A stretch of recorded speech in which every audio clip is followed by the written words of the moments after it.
Magandang araw mga kabonsai. Ayan. Ito po yung Picos Texas or Picos Salicaria. Yan. Susubukan po natin magparami nito mga kaibigan. Dahil nag-iisa pa lang po yan na aking balete na Texas. Galing po yan ng Angono Royal kaya Sir Enor Ferrer. Ayan. Yan po yung mother tree. Bali ililipot ko na po dahil okay na yung kanyang mga ugat. At syempre itatanim din po natin lahat yung kanyang mga sanga na ating pinutol. So yan guys, tatanggalin po natin yung kanyang mga dahon, mga sanga na maliliit gamit ang gunting. Ayan.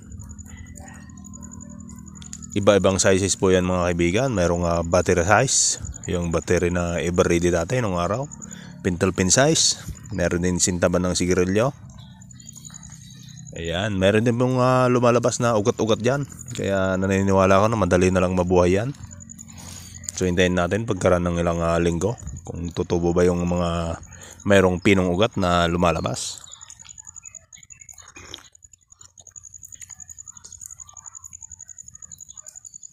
Napakarami yan mga kabonsai.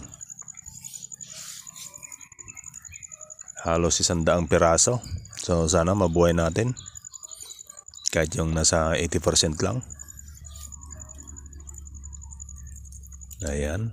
Tiyaga lang mga kabonsai para makapagparami tayo nito kasi wala tayong mahunt dito sa bundok, sa mga gilid-gilid ng dagat, kaya sa mga bakanting lote. Wala pong mga ganitong tumutubo dito sa atin mga kabonsai, kundi sa mga bonsai garden galing. Ito nga galing kay Sir Enor Ferrer ng Angono Rizal. Ayan, binigay ito sa akin nung ako nag-vlog doon sa Angono, SM Angono. Ayan, napakabait po ni Sir Enor ng Angono Rizal. Ayan na po sir, kung paano po itong video na to. Ito na yung binigay mo sa akin noon. Ayan, paparamihin po natin para makapagbigay din tayo sa ibang mga bonsaista na gustong mag-alaga nito malapit dito sa aking lugar.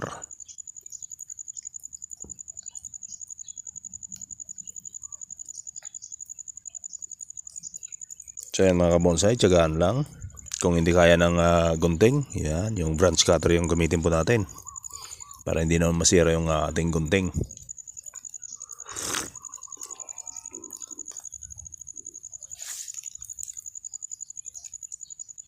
Meron na rin tayong na-propagate nito mga kaibigan, mga kabonsai, na isang piraso lang pero nabuhay na siya. Medyo malaki na rin siya ngayon. Ayan, itatanim po natin siya ng grupo. Ayan, mga grupo-grupo. Kasi malilit pa lang naman. Ayan, iwahiwalayin na lang po natin yung mga mabubuhay dyan. Lagay ulit natin sa tigit-tig isang lagayan kung mabuhay po silang lahat. So sana hopefully ay mabuhay. Ngayon yung magandang mag-propagate ng mga halaman na bonsai, mga sanga. Kasi tag-ulan ng mga kabonsai. Hindi na siya mahirapan sa sobrang init dahil medyo madalas na yung pag-ulan. Kaya yan na yung mother plant mga kabonsai. So sana mabuhay yan. Ayan, maraming salamat po.